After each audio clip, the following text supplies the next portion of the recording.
Hello students, आज हम पढ़ने जा रहे हैं निविड़ संकुलन के प्रकार।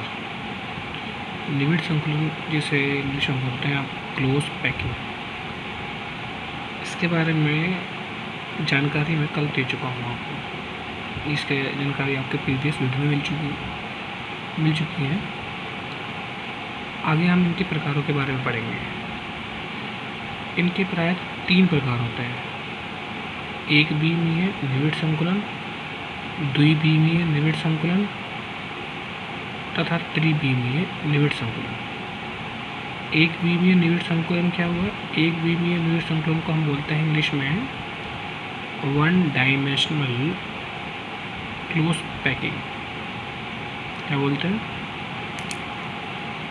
One dimensional close packing.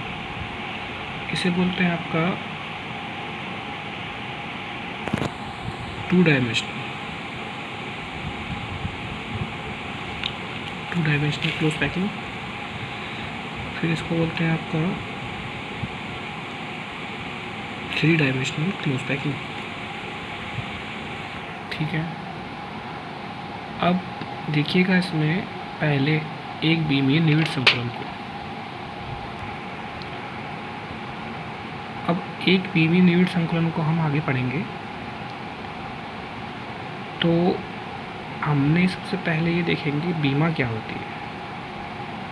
अब बीमाएँ क्या होता है या डायमेंशनल क्या होता है? डायमेंशनल क्या होता है, जैसे कि अगर आप मान लीजिए एक आपका घन है, घन तो आप सुनते हैं, घन जिसमें क्या होता है आपका लंबाई और चौड़ाई और ऊंचाई तीनों होते हैं। जैसे मान लीजिए ये घन बनाया मैंने, ये घन बना हुआ है। इस घन में ये आपका लंबाई है, ये आपकी चौड़ाई है और ये आपकी हाइट, इसका मतलब ऊंचाई है। क्या है? ऊंचाई है। तो इसमें तीनों चीज़ें हैं, हाइट भी है, लेंथ भी है एंड विड्थ भी है। तीनों चीज़ें हैं होने के बाद तो ये आपका एक डायमेंशनल है, ये सेकंड डायमेंशनल है, या ये थर्ड डायमेंशनल है। ये भी ऐसे कह सकते हैं आपके ये एक डायमेंशनल है, ये 2 डायमेंशनल है, ये 3 डायमेंशनल है। तो तीनों को दिशाओं में अगर कोई भी चीज़ तीनों दिशाओं में बढ़ती है, लंबाई में भी, चौड़ाई में भी और ऊंचाई में, तो वो हो जाती है आपका कौन सी? 3 डायमेंशनल। क्या हो जाती है? 3 डायमेंशनल का मतलब है त्रिबीमीय हो जाएगी।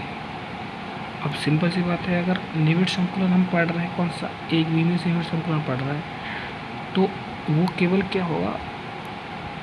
अवयवीकरण एक बीमा में वृद्धि करेंगे, ये व्यवस्थित होंगे। एक बीमा कैसे? अब देखिए, मान लीजिए ये मैंने गोला लिया है, ये अवयवीकरण है, ये अवयवीकरण है, ये अवयवीकरण है।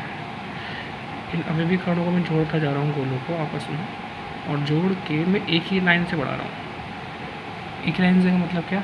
सिर्फ लंबाई में आगे की ओर जो बढ़ रहे हैं ना, चौड़ाई में तो नहीं, नीचे चौड़ाई तो नहीं बढ़ रहे, ना ऊंचाई, ना चौड़ाई में बढ़ रहे हैं और ना ऊंचाई में बढ़ रहा है। बढ़ किस में है? सिर्फ लंबाई में बढ़ रहा है। तो ये हो गए आपके एक बीमा लंबाई होती है, सिर्फ लंबाई में है ये, और प्लस आपका बहुत पास जुड़े हैं, क्लोज है, तो क्लोज पैकिंग में भी है। तो इस क्लोज पैकिंग का मतलब क्या हुआ? निविड़ संकुलन। और क्योंकि ये एक ही बीमा में बढ़ रहे हैं, तो ये हो गए कौन से? आपका एक बीमीय निविड़ संकुलन में सिर्फ लंबाई में ही आपके गोले व्यवस्थित होंगे। ठीक है, निविड़ संकुलन में एक चीज़ और आती है आपको, वह है उपसहसंयोजन संख्या। क्या आता है? उपसहसंयोजन संख्या। उपसहसंयोजन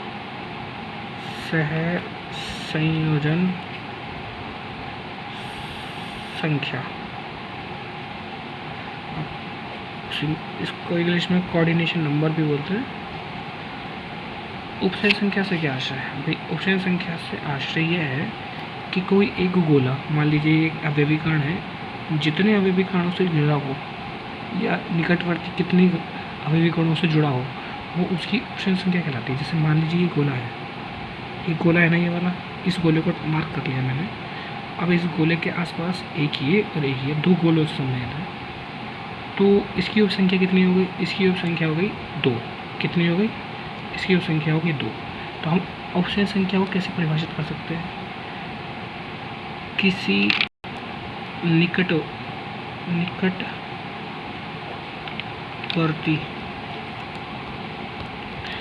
निकटवर्ती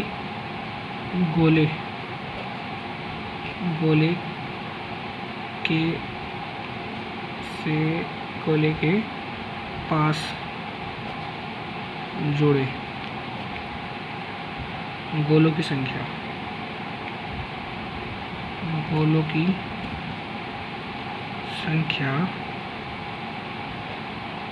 उप सहसंयोजन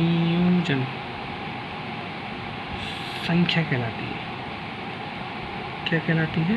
उपसंयोजन संख्या कहलाती है। ठीक है। अभी इसमें कितना है? एक बीमी में, तो एक बीमी में कितनी होती है? एक बीमी में कितनी होती है? में संख्या कितनी होती है? उप सहसंयोजन संख्या होती है आपकी, कितनी होती है? 2। क्यों? क्योंकि इसमें एक गोला 2 गोलों से घिरा हुआ है। वो संख्या कितनी है इसके अंदर? एक बीमी में 2 होती है।